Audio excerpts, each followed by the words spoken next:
पुराण काल की कहानी है जिसमें धर्म और युद्ध के महानायक पितामह भीष्म और राम भक्त गुरु परशुराम के बीच एक अद्वितीय युद्ध का वर्णन है। यह युद्ध न केवल असाधारण था बल्कि इसमें धर्म के प्रति उनकी निष्ठा का भी परिचय होता है।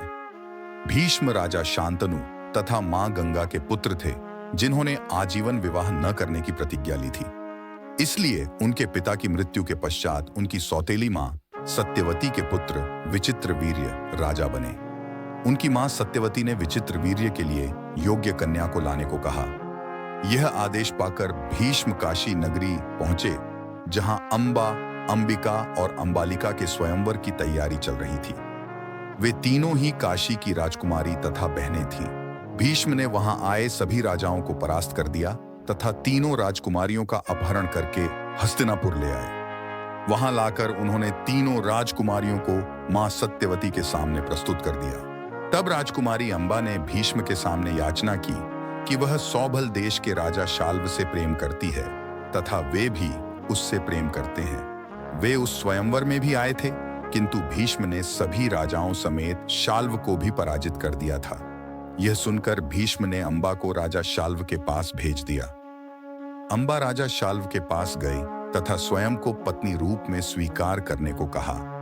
चूंकि भीष्म भरी सभा से राजा शाल्व को परास्त कर राजकुमारी अंबा को हरकर ले गए थे, इसलिए उन्होंने अंबा को पत्नी रूप में स्वीकार करने से मना कर दिया। निराश होकर अंबा पुनः हस्तिनापुर लौट आई और राजा विचित्रवीर्य के सामने विवाह का प्रस्ताव रखा। तब राजा विचित्रवीर्य ने भी उससे विवाह करने से मना कर दिया। हताश अंबा ने भीष्म से विवाह करने का प्रस्ताव रखा, लेकिन भीष्म ने अपनी प्रतिज्ञा याद दिलाते हुए उससे विवाह करने से मना कर दिया।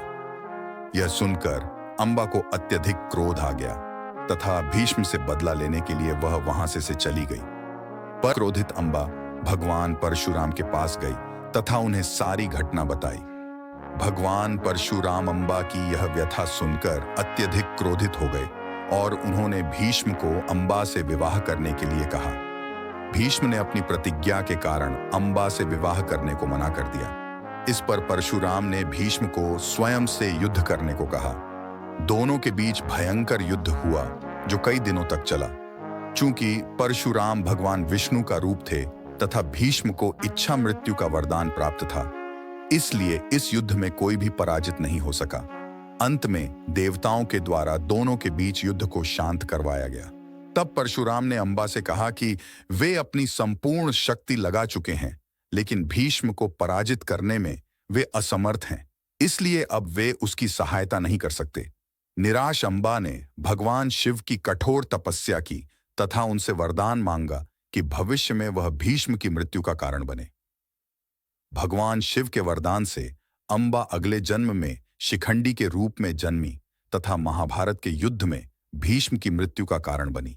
यह युद्ध न केवल धर्म और न्याय की रक्षा के लिए था, बल्कि यह एक अद्वितीय मित्रता और समर्पण का प्रदर्शन था।